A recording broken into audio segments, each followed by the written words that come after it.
آج کل کچھ ادھوری ملاقاتوں کی ادھوری کہانیوں نے پاکستان کی سیاست میں تہلکہ مچا رکھا ہے۔ اس تہلکے کا آغاز کچھ دن پہلے اسلام آباد میں اپوزیشن جماعتوں کی آل پارٹیز کانفرنس میں سابق وزیر اعظم نواز شریف کی تقریر سے ہوا تھا۔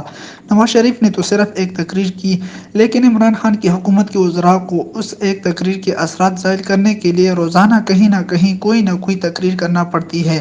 وفاقی وزیر ریلوے شیخ رشید ہر دوسرے دن کسی نہ کسی ملاقات کا بانڈا پھوڑ رہے ہیں، جس کا مقصد اپوزیشن کو نیچا دکھانا ہوتا ہے۔ شیخ رشید احمد کچھ ایسی ملاقاتوں کا ذکر بھی کر رہے ہیں جن میں وہ خود موجود نہیں تھے۔ ان ملاقاتوں کی ادھوری کہانیاں سن کر مجھے حبیب جالب کی ایک نظم ملاقات کا یہ شعر یاد آ گیا: جو ہو نہ سکی بات وہ چہروں سے آیا تھی، حالات کا ماتم تھا ملاقات کہاں تھی۔ شیخ صاحب آج کل جن ملاقاتوں کا ڈنڈورا پیٹ رہے ہیں، ان ملاقاتوں میں واقعی حالات کا ماتم کیا جا رہا تھا، اور ایسی ہی ایک ملاقات میں مولانا فضل الرحمن کے ماتم میں کچھ شدت پیدا ہو گئی، تو اس شدت کو کم کرنے کے لیے انہیں پرفیوم کا ایک تحفے میں دیا گیا۔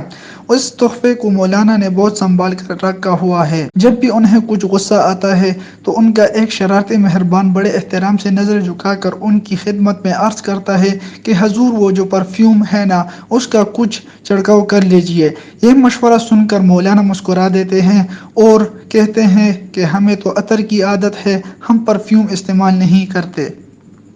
بہرحال اس پرفیوم کا قصہ بڑا دلچسپ ہے۔ شاید مولانا فضل الرحمن اسے اپنی زبان پر نہ لائیں، لیکن مولانا عبدالغفور حیدری اس قصے کو زبان پر لاتے لاتے رہ گئے۔ شیخ صاحب نے مولانا فضل الرحمن کی جس ملاقات کا شور مچایا وہ کم از کم 1 سال پرانی ہے، اور اس ملاقات کا مقصد مولانا کو اسلام آباد میں دھرنے سے روکنا تھا، لیکن مولانا باز نہ آئے۔ بقول حفیظ جالندھری، یہ ملاقات نہیں ہوتی ہے، بات ہوتی ہے مگر ملاقات نہیں ہوتی ہے۔ اس ملاقات میں کوئی بات نہ بنی تو پھر مسلم لیگ نون اور پیپلز پارٹی والوں سے کئی ملاقاتیں ہوئیں اور انہیں مولانا کے دھرنے میں شرکت سے روک لیا گیا۔ یہ ملاقاتیں اتنی بڑی کہ امیر بنیائی کے دیے گئے اس مشورے کا بھی خیال نہ کیا گیا۔ گاہے گاہے کی ملاقات ہی اچھی ہے، امیر قدر کو دیتا ہے ہر روز کا آنا جانا۔ اس روز کے آنے جانے سے کچھ لوگ اپنی قدر کھو بیٹھے، ان پر قائم مقدمات کم ہونے کے بجائے بڑھنے لگے۔ آل پارٹیز کانفرنس میں مسلم لیگ نون کے قائد نواز شریف کی تقریر کے بعد صرف محمد زبیر کی 2 ملاقاتوں کا راز داشت البام کیا گیا۔ محمد زبیر کے اور ساتھیوں نے بھی ایسی ملاقاتیں کی تھیں، لیکن ان کا کہیں ذکر نہیں آیا۔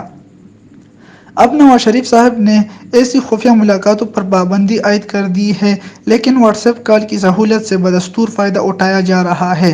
شکیل بدیوانی نے کہا تھا: کیسے کہہ دوں کہ ملاقات نہیں ہوتی ہے، روز ملتے ہیں مگر بات نہیں ہوتی ہے۔ تو جناب ملاقاتیں روز ہو رہی ہیں، لیکن ان ملاقاتوں میں وہ باتیں نہیں ہو رہی جو ان ملاقاتوں کے مقاصد کو مکمل کر سکے۔ نواز شریف کی پابندی کے باوجود ان کی جماعت کے کچھ لوگ ایک اہم ملاقات کے انتظار میں ہیں۔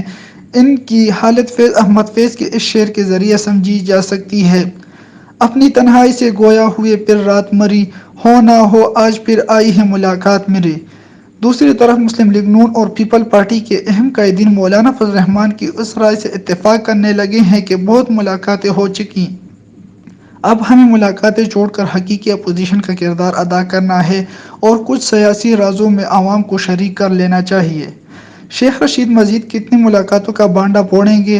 اگلے دن انہوں نے نواز شریف سے 10 سوال پوچھے ہیں، جس میں ایک یہ بھی ہے کہ اسامہ بن لادن سے آپ کی کتنی ملاقاتیں ہوئیں اور آپ نے اسامہ سے کتنا چندہ وصول کیا؟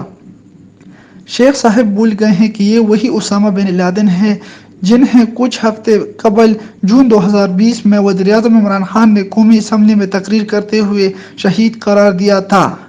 جس ملاقات کے متعلق شیخ رشید احمد نے سوال پوچھا ہے، اس ملاقات کے بارے میں ایک دفعہ میں نے بھی اسامہ بن لادن سے انٹرویو کے دوران سوال پوچھا تھا۔ اسامہ بن لادن نے آن دی ریکارڈ تو کوئی جواب نہ دیا، البتہ آف دی ریکارڈ جو بتایا اس سے میرے 14 طبق روشن ہو گئے۔ اس معاملے پر نواز شریف کو پہلے بھی بلیک میل کرنے کی کوشش کی گئی، کسی کو اچھا لگے یا برا لگے۔ مجھ ناچیز کو 1998 میں مولانا فضل الرحمن کے وہ جلسے یاد ہیں جو افغانستان پر امریکی میزائل حملوں کے خلاف کیے گئے، اور ان جلسوں میں مولانا صاحب اس وقت کے وزیر اعظم نواز شریف پر وہی الزامات لگایا کرتے تھے جو الزامات وہ آج کل عمران خان پر لگاتے ہیں۔ ان جلسوں میں حافظ حسین احمد یہی سوال پوچھتے تھے جو اب شیخ رشید احمد نے پوچھا ہے۔ 1999 میں نواز شریف کی حکومت ختم ہوئی تو جنرل پرویز مشرف نے اس معاملے کی تحقیقات کرائیں کہ اسامہ بن لادن نے نواز شریف کو کب، کیوں اور کتنے پیسے دیے تھے۔ یہ تحقیقات ابتدائی مرحلے میں ہی بند کرا دی گئیں کیونکہ معاملہ کسی اور طرف نکل گیا تھا۔ شیخ صاحب تو مشرف کی حکومت میں بھی وزیر تھے۔ اس معاملے پر اس دور میں وہ خاموش رہے۔ اب اگر اس معاملے پر انہیں کوئی جواب چاہیے تو وہ وزیراعظم عمران خان سے کہہ دے کہ پرانی فائل کھلوا لے اور نواز شریف پر ایک نیا مقدمہ بھی بنوا دے، کہیں وہ نہ ہو جائے جو اظہر خان کیس میں ہو گیا تھا۔ حکومت بھی اپنی اور FIA بھی اپنی۔ جب سپریم کورٹ نے حکم دیا کہ جن سیاستدانوں نے 1990 میں ISI سے پیسے لیے، FIA اس کے ثبوت لے کر آئے تو عمران خان کے دور میں FIA نے عدالت میں کہا کہ ہمیں کوئی ثبوت نہیں ملا۔